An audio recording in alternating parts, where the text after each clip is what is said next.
গত দুদিন থেকে আমরা শেখ মুজিবুর রহমানের বিভিন্ন ঘটনা শুনেছি, বিভিন্ন কাহিনী শুনলাম যেগুলো আদৌ ঘটেনি। মানে বিশেষ করে আমরা যেটা জানতাম সেটাকে খণ্ডন করলো এই দু একটা ভিডিও ধরে, একদম অন্যরকম জানলাম ব্যাপারগুলো। তো সেই ধারারই আরেকটা ভিডিও আমরা দেখতে চলেছি, যেটা আমাদের মনে হয় আবার নাড়িয়ে দেওয়ার মতো জায়গায় নিয়ে আসবে। যদিও আমরা কোনো রাজনৈতিক পক্ষপাতী নই, পক্ষপাতিত্ব হয়ে কথাগুলো বলছি না, ভিডিওগুলো করছি না। আমরা সাধারণ মানুষ হিসেবে এবং তোমাদের যে চাহিদা, তোমরা যে সাজেশনগুলো দিচ্ছ তার মধ্যে থেকে ভিডিওগুলো করছি। আমাদের এখানে কোনো দল বা মানে মত আলাদাভাবে কিছু নেই, আমরা জাস্ট দেখছি একদম সেটা আমরা একদম। এবং সাথে সাথে আমরা এর আগে শেখ হাসিনা সম্বন্ধে অনেক ভালো ভালো কিছু ভিডিও দেখেছি দেশের উন্নতির জন্য। তো তোমরা যেগুলো সাজেস্ট করো আমরা সেগুলোই দিই। তো সেই জায়গা থেকে যে আমাদের কোনো রাজনৈতিক অভিমত নেই সেটা ক্লিয়ার করে দিই। আর আজকে আমরা যে ভিডিওটা দেখব সেটার টাইটেল হচ্ছে মুজিবের লাশ দুদিন পড়েছিল, তারপরেও আওয়ামী লীগের কেউ এগিয়ে আসেনি কেন। ডেসক্রিপশন বক্সে লিংক দিয়ে রাখবো, সেখানে গিয়ে অরিজিনাল ভিডিওটা দেখো, সাথে সাথে চ্যানেলটাকে লাইক, শেয়ার, সাবস্ক্রাইব করে দিও।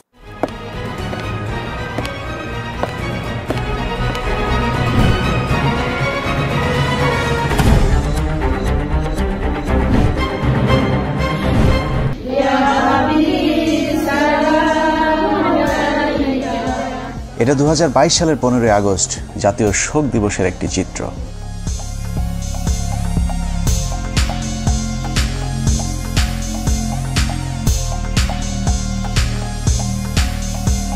শোকে মুহ্যমান জাতির শোককে শক্তিতে রূপান্তর করে তার প্রদর্শনও দেখিয়েছে বিভিন্ন জায়গায়। খিচুড়ি নিয়ে মারামারি সহ 15 আগস্ট উপলক্ষে তোলা চাঁদাবাজির টাকা নিয়েও কামড়াকামড়ি করেছে শেখ মুজিবের আদর্শিক পুতুরেরা।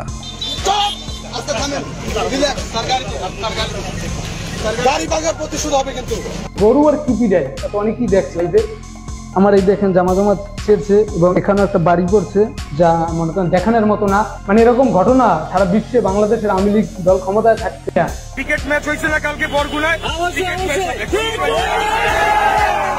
ছাত্রলীগ আসছে, এদেরকে আমরা গোনাই ধরি না। এরকম বিচ্ছিন্ন কিছু ঘটনা বাদ দিলে সারা দেশে আনন্দ ঘন পরিবেশে প্রায় 4500 গরু জবাই করে উদযাপিত হয়েছে শোকের নামে জাতীয় সুখ দিবস।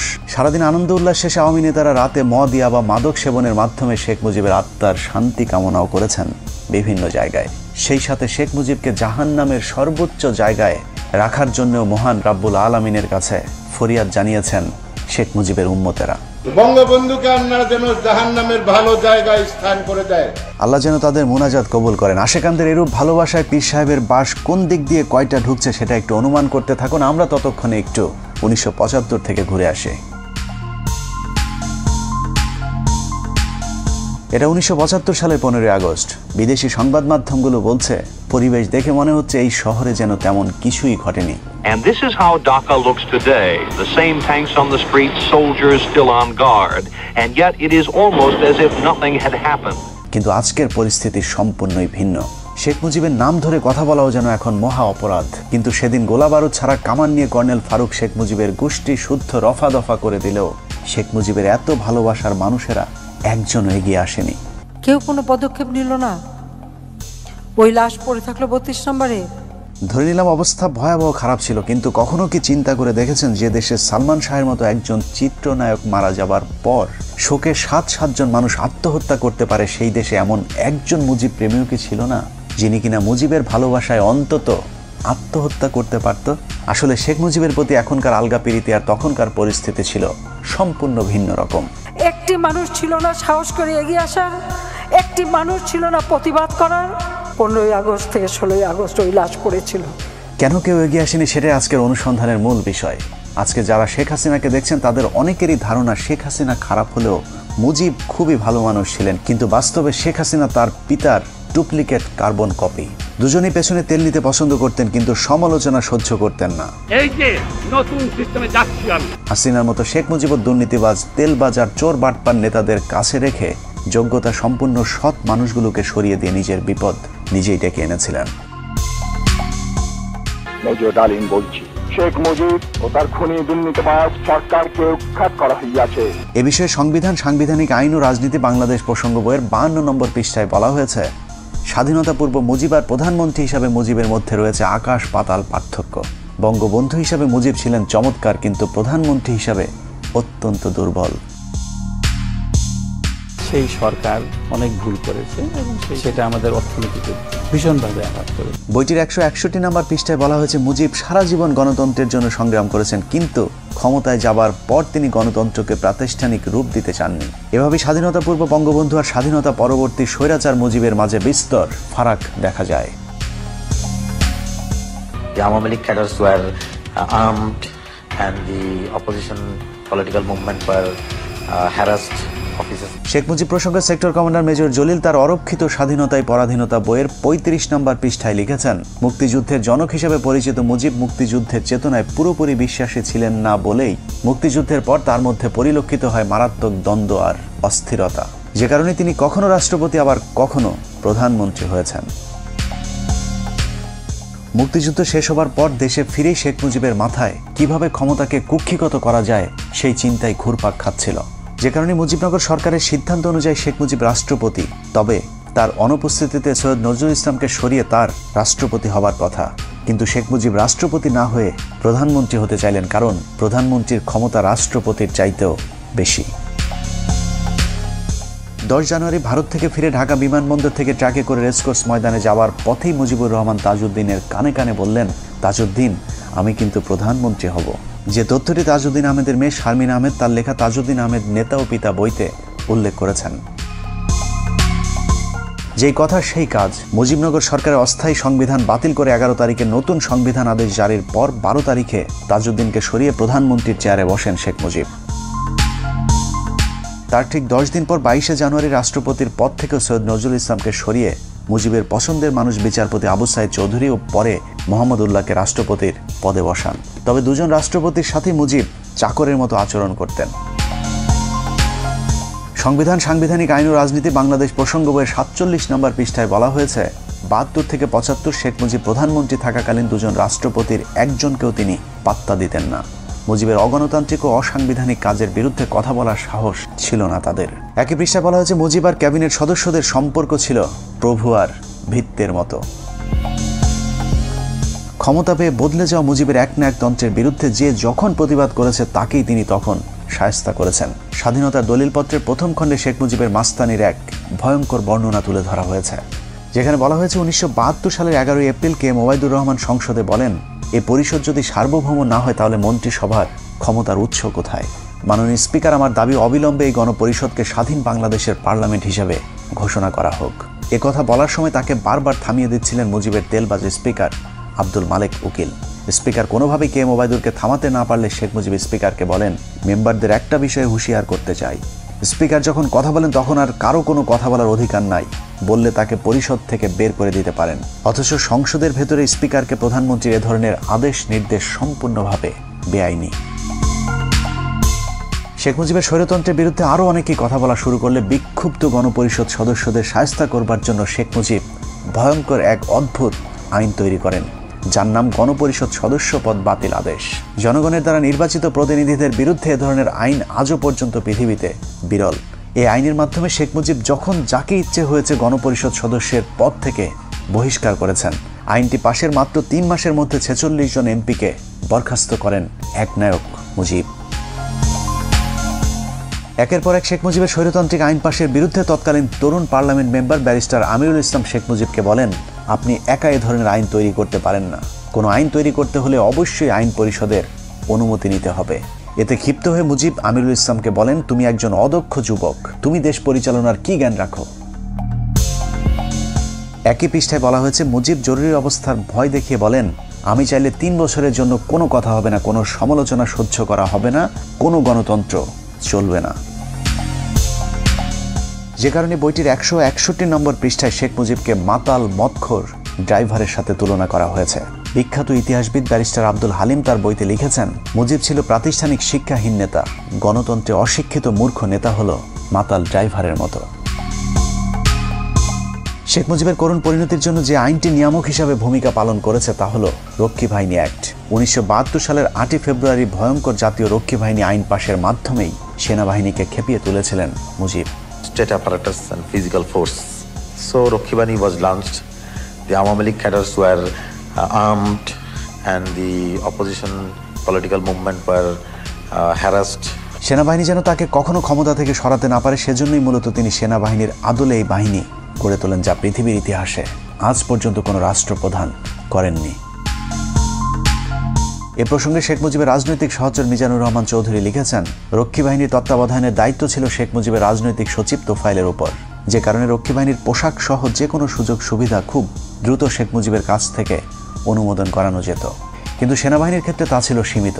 সামরিক বাহিনীর প্যাটার্নে রক্ষী বাহিনী গঠন হলেও তাদের কর্তব্য পালনে কিংবা ক্ষমতা প্রয়োগের উৎস হিসেবে সংসদের কোনো আইন ছিল না।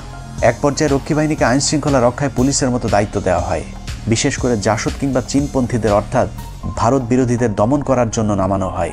কিন্তু এ কাজে গিয়ে তারা যে বাড়াবাড়ি করে তাতে জনগণের কাছে আতঙ্কের এক মূর্ত প্রতীক হয়ে দাঁড়িয়েছিল রক্ষী বাহিনী। পাশাপাশি সেনাবাহিনীরও হিংসার পাত্র হয়ে দাঁড়ায়। কেউ কেউ এমন কথাও বলেছে যে এর চেয়ে পাকিস্তান আমলই তো ভালো ছিল। মুজিব ক্ষমতায় টিকে থাকার জন্য হাজার হাজার রাজনৈতিক কর্মীকে হত্যা করে, জাসদের 10,000 কর্মীকে জেলে রাখে, মোশাররফ হোসেনকে হত্যা করে, সিরাজ শিকদারকে হত্যা করে। সশস্ত্র রক্ষী বাহিনীর এসব সন্ত্রাসী কার্যকলাপকে প্রতিহত করতেই সশস্ত্র জাসদ গণবাহিনী প্রতিষ্ঠা অনিবার্য হয়ে পড়েছিল। শতভাগ মুক্তিযোদ্ধাদেরকে নিয়ে গঠিত রক্ষী বাহিনীর অত্যাচারের কারণে ওই সময় ব্যাপক জনপ্রিয় হয়েছিল শতভাগ মুক্তিযোদ্ধাদের নিয়ে গঠিত দল জাসদ, যার ফলে 1973 সালে নির্বাচনে আওয়ামী লীগের প্রধান প্রতিদ্বন্দ্বী হয়ে দাঁড়ায় জাসদ নামক নতুন ওই রাজনৈতিক দলটি।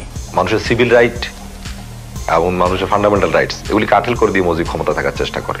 শেখ মুজিবের দুঃশাসন আর সন্ত্রাসী রক্ষী বাহিনী নির্যাতনে অতিষ্ঠ হয়ে 1973 সালে নির্বাচনে জাসদকেই ভোট দিয়েছিল মানুষ, কিন্তু শেখ মুজিব স্বাধীন বাংলাদেশের প্রথম নির্বাচনে ভোট ডাকাতি করে জাসদের জয় ছিনিয়ে নেয়।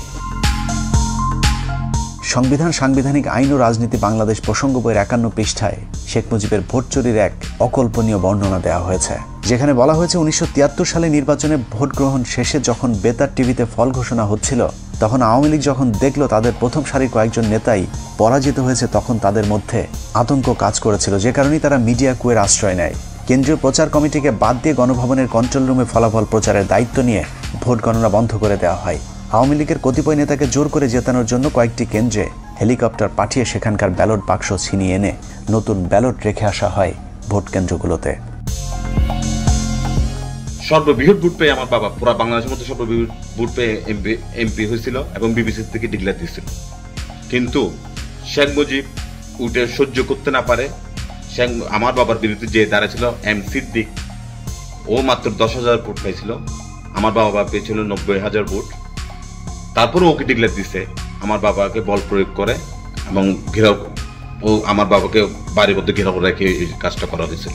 ভোট ডাকাতির মতো 1973 সালে নির্বাচনে শেখ মুজিবই প্রথম বিরোধী প্রার্থীকে গুম করার নজিরও স্থাপন করেন। 73 নির্বাচনে শেখ মুজিব 4টি আসনে মনোনয়ন জমা দেন। এর মধ্যে ভোলার জাসদ নেতা ডাক্তার আজহারউদ্দিন ছিলেন শেখ মুজিবের শক্তিশালী প্রতিদ্বন্দ্বী, যে কারণে মুজিব তাকে মনোনয়নপত্র জমার দিনই অপহরণ করে ওই আসনে বিনা প্রতিদ্বন্দ্বিতায় জয়লাভ করেন। ওই সময় গণকণ্ঠ পত্রিকাটি ব্যাপক জনপ্রিয় এবং সরকারের সমালোচক ছিল, যে কারণে পত্রিকাটির নির্বাহী সম্পাদক আফতাব উদ্দিনকে জোর করে গাড়িতে তুলে চোখ বেঁধে নিয়ে যায়।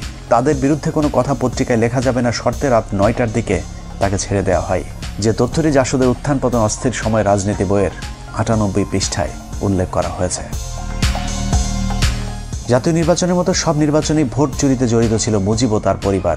ডাকসু নির্বাচনের জাতীয় সমাজতান্ত্রিক দলের সমর্থিত পরিষদের কাছে মুজিব সমর্থিত পরিষদ পরাজিত হতে পারে এমন খবরে শেখ মুজিবের বখাটে পুত্র শেখ কামাল ডাকসুর ব্যালট বাক্স ছিনতাই করেন। প্রতিপক্ষরা মিছিল নিয়ে বের হলে শেখ কামাল সেখানে অস্ত্র হাতে দাঁড়িয়েছিলেন, যে তথ্যটি বইয়ের 106 নম্বর পাতায় বলা হয়েছে। শেখ কামাল যে রাতে ব্যাংক ডাকাতি করতে গিয়ে গুলিবিদ্ধ হয়েছিল, সেদিনও শেখ মুজিব বলেছিলেন শেখ কামালকে তিনি হাসপাতালে দেখতে যাবেন না। কিন্তু ওই সময়ের পুলিশের আইজিপি তার এক ডায়েরিতে উল্লেখ করেছেন 2 দিন পর শেখ মুজিব তাকে ঠিকই হাসপাতালে দেখতে গিয়েছিলেন, যদিও শেখ হাসিনা ইদানিং ব্যাংক ডাকাতির ঘটনাটিকে ষড়যন্ত্র বলে দাবি করে থাকেন। কামালকে তো ব্যাংক ডাকাতি মানালো, যে মিথ্যা অপপ্রচার কিভাবে দিয়েছিল। শেখ কামালের এসব সন্ত্রাসী কার্যকলাপকে মুজিব কতটা প্রশ্রয় দিতেন তার বর্ণনা দেওয়া হয়েছে বইটির 106 নম্বর পাতায়। বলা হয়েছে, ঢাকা বিশ্ববিদ্যালয়ের ইতিহাসে এটি ছিল কলঙ্কজনক একটি দিন। একটি বিশ্ববিদ্যালয়ের ছাত্র সংসদ নির্বাচন সরকার বিরোধী ছাত্র সংগঠন জিতে যাবে, এটা মেনে নেয়ার মতো উদারতাও আওয়ামী লীগ সরকারের ছিল না। ঢাকা বিশ্ববিদ্যালয়ে তখন শেখ মুজিব একজন চা সমচা মার্কা উপাচার্য নিয়োগ দিয়েছিলেন, যার নাম অধ্যাপক মুজাফফর আহমদ চৌধুরী। তার কাছে সাধারণ ছাত্ররা ভোট ডাকাতির বিষয়টির বিচার নিয়ে গেলে তিনি কোনো ব্যবস্থা নিতে অপারগতা জানান। এর পুরস্কার হিসেবে কিছুদিনের মধ্যে মুজাফফরকে শেখ মুজিব টেকনোক্রেট মন্ত্রী হিসেবে শিক্ষা মন্ত্রণালয়ের দায়িত্ব দিয়েছিলেন। মুখে বড় বড় কথা বলার ভেতরে দুর্নীতিবাজদেরকে প্রশ্রয় দেয়া, এটাই ছিল শেখ মুজিব। এভাবেই ভোট চুরির মাধ্যমে ক্ষমতায় আসার পর আওয়ামী এমপিরা লাগামহীন দুর্নীতির মাধ্যমে দেশকে দুর্ভিক্ষের দিকে ঠেলে দেয়, যে কারণে 1974 সালে দেশে ভয়াবহ দুর্ভিক্ষ দেখা দেয়। তবে আওয়ামী লীগের লোকেরা তখনও ঠিক এখনকার মন্ত্রীদের মতো বেহেস্তে ছিলেন। বাস্তবে দোজকে থাকা মানুষদেরকে তখনও বেহেস্তে আসি বলতে বাধ্য করা হতো। দুর্ভিক্ষ নিয়ে সরকারের সমালোচনা করলেই চলতো তার উপর নির্যাতন। ভাত দে হারামজাদা, তা না হলে মানচিত্র খাবো। আলোচিত কবি রফিক আজাদ শেখ মুজিবকে উদ্দেশ্য করে ভাত দে হারামজাদা কবিতাটি পাঠ করলে তাকে জেলে পাঠিয়ে দেন শেখ মুজিব। ইংল্যান্ডের লোক কষ্টে আছে, অন্যান্য দেশের তুলনা করলে আমরা পাকিস্তানের 37%, আমরা তো সুখে আছি, বেহেশতে আছি বলতে হবে। বর্তমানের হাসিনা সরকারের মতোই মুজিব সরকার দেশের দুর্ভিক্ষ নিয়ে মশকরা করতেন। বিদেশি একজন সাংবাদিক মুজিবকে প্রশ্ন করেছিলেন, মানুষ খাবার পাচ্ছেন না। জবাবে মুজিব বলেন, এই সবই গুজব। আমরা ফ্রিতে মানুষকে খাবার দিচ্ছি বলেই মাত্র 27,000 মানুষ মারা গিয়েছে, তা না হলে কয়েক মিলিয়ন মানুষ মারা যেতে পারত। It seems that many people, perhaps tens of thousands of people, are simply not getting food in this country. It's not correct. Then 27,000 people could not even die. 27,000 মানুষ মারা যাওয়াকে শেখ মুজিব কিছুই মনে করেননি, যে কারণে 1974 সালের দুর্ভিক্ষের পর সারা দেশের মানুষ মুজিব সরকারের বিরুদ্ধে ক্ষোভে ফুঁসে উঠেছিল। শেখ মুজিব তখন বুঝতে পেরেছিলেন দেশে গণতন্ত্র থাকলে বেশি দিন আর ক্ষমতায় থাকা যাবে না, যে কারণে তিনি বলেছিলেন, আমাদের যে অবস্থা, আগামী নির্বাচনে আমরা 25-30টির বেশি আসন পাব না, তখন স্বাধীনতা বিরোধীরা আমাদেরকে কচু কাটা করবে। এই উপলব্ধি থেকে শেখ মুজিব জোর করে ক্ষমতায় থাকতে বাকশাল গঠনের পরিকল্পনা হাতে নেন। আজীবন ক্ষমতায় থাকার এরকম অগণতান্ত্রিক পরিকল্পনার সাথে আওয়ামী লীগ নেতারাও এক হতে পারেননি, কিন্তু যারাই বাকশালের বিরোধিতা করেছিল তাদের অবস্থা কতটা দুর্বিষহ হয়েছিল তা ওই সময়ের বিভিন্ন রাজনীতিবিদদের বক্তব্যে উঠে এসেছে। Mujib Sahab went for Bakshal, which means one leader, one party, one country. Mizanur Rahman Chowdhury তার রাজনীতির 3 কাল বইতে লিখেছেন, 1975 সালের 21 জানুয়ারি সংসদীয় দলের শেষ বৈঠকে শেখ মুজিব বাকশালের পক্ষে কে কে আছে তা জানতে চেয়ে সবাইকে হাত তুলতে বলেন। বেশিরভাগ ভয়ে হাত তুলল মিজানুর রহমান চৌধুরী হাত না তুলে বক্তব্য দেওয়ার জন্য উঠে দাঁড়ালে শেখ মুজিব তাকে উচ্চ স্বরে ধমক দিয়ে বলেন, তুই বস, তুই বস। মিজানুর রহমান বসে পড়ার পর তাকে হাত তুলতে বললেও তিনি মুজিবের কথা শোনেননি। এরপর সংসদ থেকে বেরিয়ে বাসায় গিয়ে জানতে পারেন শেখ মুজিব স্বরাষ্ট্রমন্ত্রী মনসুর আহমেদকে নির্দেশ দিয়েছেন মিজানুর রহমানকে কিছুদিন জেলে আটকে রেখে তার মাথা ঠান্ডা করবার জন্য। বাকশালের মাধ্যমে শেখ মুজিবের শেষ পরিণতি ঘটবে এটা সবার আগে বুঝেছিলেন তাজউদ্দিন আহমেদ। তিনি মুজিবকে বলেছিলেন, মুজিব ভাই, এজন্যই কি আমরা 24 বছর সংগ্রাম করেছিলাম? দেশ যেভাবে চলছে আপনি থাকবেন না, আমরাও থাকবো না। এদেশ চলে যাবে রাজাকার আল বদরদের হাতে। ব্যারিস্টার মইনুল পরিকল্পনা করেছিলেন অন্তত 25 জন এমপিকে যদি গোপনে বাকশালের বিরুদ্ধে দাঁড় করানো যায় তাহলে 4র্থ সংশোধনী পাশ করতে পারবে না। এই পরিকল্পনা শেখ মুজিব জেনে যাবার পর সংসদে ঘোষণা দেন, বাকশালের বিরুদ্ধে কোনো এমপি বিরোধিতা করলে তাদেরকে জবাই করে টুকরো টুকরো করে কুকুর দিয়ে খাওয়ানো হবে। এভাবে ক্ষমতার লোভে সংসদ, সংবিধান, আইন, বিচার, শাসন সবকিছুকেই কুক্ষিগত করে দেশকে এক নরকে পরিণত করেছিল শেখ মুজিব। অনেকে একটি যৌক্তিক প্রশ্ন করে থাকেন, শেখ মুজিব যদি ভালো না হবে তাহলে পাকিস্তানিরা তাকে এতদিন জেলে কেন রেখেছিলেন? লম্বা সময় জেল খাটলে যদি কেউ জাতির পিতা হয়ে যায় তাহলে পিচ্চি হান্নান কাইল্লা মজিদ কিংবা সুইডেন আসলামকেও আওয়ামী লীগের বাপ ডাকা উচিত। কোনো সন্দেহ নেই শেখ মুজিব একজন সাহসী নেতা ছিলেন, যে কারণে বিরোধী দলে থাকাকালীন পাকিস্তানি সরকারের বিরোধিতা করে বারবার তিনি জেলে গিয়েছেন। তার জন্য মানুষের কাছে ভালোবাসার বঙ্গবন্ধু উপাধিও পেয়েছিলেন। কিন্তু সাহস আর সততা এক জিনিস না। পৃথিবীর যত চোর, বাটপার, বদমাইশ, সন্ত্রাসী আছে তারা সকলেই অবশ্যই সাহসী। শেখ মুজিব সাহস দেখিয়েছিলেন, কিন্তু ক্ষমতায় যাবার পর তার সততা দেখাতে পারেননি, যদিও মুখে তিনি সবসময় সততার বুলি আওড়াতেন। তুমি যখন শাসন করবা সোহাগ করতে শেখো, তাদের দুঃখের দিনে পাশে দাঁড়িয়েও। প্রতিটা রাজনীতিবিদ এরকম মধুর মধুর কথা বলেন। অপ্রিয় হলেও সত্য, এদেশে রাজনীতি মানেই নেতাদের লাভজনক ব্যবসা। প্রতিটা রাজনীতিবিদ বিরোধী দলে থাকাকালীন জনগণের অধিকারের কথা বলে, আবার ক্ষমতায় গেলে চুরি করে, ঠিক যেমনটা বিএনপির অনেক নেতা করে দলকে ডুবিয়েছে। এখনো বিএনপির অনেকেই অপেক্ষায় আছেন দল ক্ষমতায় এলে আবারও আল্লাহর নাম নিয়ে চুরি শুরু হবে, কিন্তু এখন তারাই আবার আওয়ামী লীগের চুরির বিরুদ্ধে কথা বলে। এটার নামে রাজনীতি, সাহিত্যের ভাষায় যাকে বলা হয় সুযোগ না পেয়ে ভদ্র। শেখ মুজিবও যতদিন ক্ষমতা না পেয়েছেন ততদিন সৎ ছিলেন, মানুষের অধিকার নিয়ে কথা বলতেন, কিন্তু ক্ষমতা পেয়েই হয়ে যান বেয়াদব, দুর্নীতিবাজ, স্বৈরশাসক। কাউকে সম্মান করতেন না মুজিব, তার চেয়ে বয়সে বড় মানুষদেরকেও তিনি তুই করে ডাকতেন। ক্ষমতা তাকে এতটা অহংকারী করে তুলেছিল যে বিদেশি গণমাধ্যমের সামনেই কলকিতে সুখ টান দিতেন। এভাবেই প্রধানমন্ত্রীর পদটিকে তিনি কলঙ্কিত করেছিলেন।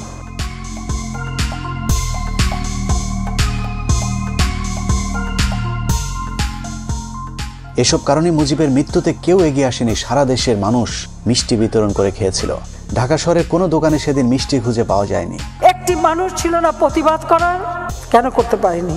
এত বড় সংগঠন, এত সমর্থক, এত লোক, কেউ তো একটা কথা বলার সাহস পায়নি। খোদ আওয়ামী নেতারাও তার লাশ দেখতে যাননি। এতদিন মুজিবের চামচামো করা স্পিকার আব্দুল মালেক উকিল বলেছিলেন জাতি ফেরাউনের কবল থেকে মুক্তি পেল। মুজিবের কাছের সহচর আতাউর রহমান খান 15 আগস্টকে নাজাত দিবস ঘোষণা করেছিলেন। শেখ মুজিবুর রহমানের বিরুদ্ধে যা করছে, তাকে যারা খুন করলো, মাওলা দয়া মাফ করিয়া শেখ মুজিবুরের খুনিদেরকে জান্নাতের বাগান বানাই দাও। 1975 সালে বাঙালি ফেরাউনের হাত থেকে নাজাত পেয়েছিল, আর 2022 সালে নমরুদের মায়ের হাত থেকে নাজাত চায়। আল্লাহ হাফেজ। আচ্ছা, আমরা যে আজকে ভিডিওটা দেখলাম, এই ভিডিওটারই কপি পেস্ট আমরা গতকালকে দেখেছি, যতটা আমার ধারণা, কারণ একই জিনিস একই কন্টেন্ট ছিল, এখানে এলাবোরেট করা রয়েছে, সেখান থেকেই সংক্ষিপ্তকারে নিয়ে কিন্তু গতকালকের ভিডিওতে দেওয়া হয়েছিল। তবে আজকের ভিডিওটা কিন্তু পুরোপুরি একদম কি বলবো, তথ্যবহুল, ঠিক আছে, এবং অনেক কিছু জানতে পারলাম। এইবার আমার এখানে দুটো প্রশ্ন আছে। আমি যেহেতু বলেইছি আগে, রাজনৈতিকভাবে কোনো মতাদর্শের দিকে নই, যেহেতু বাংলাদেশ আমার নিজের দেশেই নয়, তো বাংলাদেশের ক্ষেত্রে তো আলাদাই ব্যাপার, আমরা একজন থার্ড পার্সন হিসেবে দেখছি। তো এখানে আমার দুটো প্রশ্ন আছে। যে প্রথমে যেটা বলা হলো, দুদিন থেকেই শুনছি যে তার মৃত্যুর সময়, মানে শেখ মুজিবুরের মৃত্যুর সময় তাকে যে তার বডিটা তুলে নিয়ে যাওয়ার জন্য কেউ ছিল না। এইবার এইখানে আমার একটা প্রশ্ন জাগছে, হয়তো বা আমার মনে হয় হচ্ছে হয়তো যে আমি অন্য দিক দিয়ে ভাবছি, ঠিক আছে, এরকমও তো হতে পারে যে তখন শেখ মুজিবুরের বডিকে যে নিয়ে যেতে আসবে সেও ভয়ে ছিল যে আমাকেও হত্যা করা হবে, হয়তো তার কিছু ভালো করতে গিয়ে মুজিবের স্পর্শ, মানে মুজিবের কাছাকাছি যারা আছে তাদের মনে এই ভয়টাই ছিল আমাদেরও হত্যা করা হতে পারে, আমরা যদি তার বডিটা নিয়ে গিয়ে সৎকার্য করি বা এরকম যেটা হয় মুসলিমদের সেইটা করি, তাহলে আমাদেরও মৃত্যুর দিকে এক ধাপ এগিয়ে যাওয়া সেইটা ধরে নেওয়া হবে, এবং যারা মেরেছে তারা আমাদেরও ছাড়বে না, এরকম একটা হতে পারে। এবং দ্বিতীয় যে প্রশ্নটা হচ্ছে, আরেকটা প্রশ্ন আমি যেটা ভেবেছিলাম সেটা এখন মনে পড়ছে না, ঠিক আছে, আমার এই প্রশ্নটা থাকলো। আর বাদ বাকি পরে যদি মনে পড়ছে তো বলছি। যে ভিডিওটা দেখলাম সেখানে কিন্তু সত্যি যে দম্ভ কি জিনিস সেটা আমরা দেখতে পেলাম। মানে এই ভিডিওটার মাধ্যমে তাদের যা বলা হলো, তিনি দাম্ভিক হয়ে গিয়েছিলেন, এবং তারপরে কিন্তু মানুষকে মানুষ বলে গণ্য করা বা নিজেকে প্রভু ভাবতেন, তার বাড়ির পরিবারের যে লোকজন ছিল তাদেরকেই তিনি সম্মান করতেন, বাদবাকি আর কিন্তু কাউকে সম্মান করতেন না। এটাই আমরা ভিডিওটাতে দেখলাম, মানে প্রভু আর ভৃত্যর যে সম্পর্ক সেটাই বইয়ের, এবং বড়দেরকেও অসম্মান করতেন, তুই তুকারি এরকম করে এই ধরনের করতেন। আর সাথে সাথে মেজর ডালিমের যে সমস্ত কথাবার্তাগুলো শুনেছিলাম, যে তিনি বলছেন যে একজন স্বৈরাচার দুর্নীতিগ্রস্ত মানুষকে আমরা হত্যা করেছি এবং পরবর্তী সময়ে মিষ্টি বিতরণ হয়েছে বিভিন্ন জায়গায় এবং এটা এত পরিমাণে মিষ্টি বিতরণ হয়েছে যে ওখানে কোথাও মিষ্টিই নেই, মিষ্টি ফুরিয়ে গিয়েছে। তো এই সমস্ত ঘটনাগুলো দেখে তো আমার তো মনে হচ্ছে এতদিন আমরা হয়তো বা জানতাম না, এতদিন বলাও হয়নি, সেই জন্য ভুল জানতাম, এখন মনে হচ্ছে দেখে না ভুল জানতাম আমরা, বলা ভুল হয়তো বা এটাও হতে পারে যে দুই দিকেই হয় না, বিরোধী একটা থাকে একটা পক্ষে থাকে, তো সব রকম নিয়েই আমরা চলবো। আমরা মানে যে একদম ভুল জানি সেটা না, অনেক মানুষ আছে হয়তো বা বলবে এইটা ভুল যেটা বলা হচ্ছে। তো সেই দিক থেকে আমি ভিডিও দেখে যেটুকু বুঝতে পারলাম আমি তার ভিত্তিতেই বলছি যে এইখানটাই অন্তত ভিডিও দেখার পরে যেটা সেটা ভুল, কিন্তু তারপরে তোমরা পক্ষেও থাকতে পারো বিপক্ষেও থাকতে পারো, তবে বিপক্ষেই এখন বেশি মানুষজন আমি দেখতে পাই কমেন্ট সেকশনে। পক্ষে থাকলে তারাও জানাবে তোমাদের মতামত এবং আমরা সেগুলো নিয়েও আলোচনা করব এবং তোমাদের কাছেও যদি কোনো আদার্স এর কাউন্টারে ভিডিও থাকে তাহলে সেটা শেয়ার করবে, সেগুলো আমরা শেয়ার করে নেব। আর বাকি যে একটা প্রশ্ন মনে ছিল এখন আর মনে ভুলে গিয়েছি, ঠিক আছে, পরবর্তী কোনো সময়ে যদি মনে আসে অবশ্যই সেই প্রশ্নটা রাখবো। তবে প্রথম প্রশ্নটা আমার থাকলো, আর বাকি হচ্ছে যে তোমরা এটার উত্তর কিন্তু দেবে কমেন্টে। হ্যাঁ, উত্তরটা দেবে। এরকম হতে পারে, আমি বলছি না যে হয়েছে, এরকম হতে পারে, হতেই পারে। আর এরকম ধরনের জিনিসগুলো আমাদের জানতেও বেশ ভালো লাগে। হ্যাঁ, তো তোমরা এরকম ধরনের কিছু কিছু ভিডিও আমাদেরকে সাজেস্ট করবে। ঠিক আছে, তো যাই হোক আজকের ভিডিও তোমাদের কেমন লেগেছে জানাবে। যদিও গতকালকে আমরা এই রকমই ভিডিও দেখেছি, তবে মতামত টাইটেলটা আলাদা ছিল, কারণ ওই ভিডিওটা এখান থেকেই তৈরি আমার মনে হচ্ছে যেটা। তো তোমাদের যে মতামত থাকবে অবশ্যই জানাবে, ডেসক্রিপশন বক্সে লিঙ্ক দিয়ে রাখবো, সেখানে গিয়ে অরিজিনাল ভিডিওটা দেখো, সাথে সাথে চ্যানেলটাকে লাইক শেয়ার সাবস্ক্রাইব করে দিও। আজকের মতো এখানেই আসছি, আগামী দিন আবার আসছি অন্য কোনো ভিডিও নিয়ে, ততক্ষণের জন্য স্টে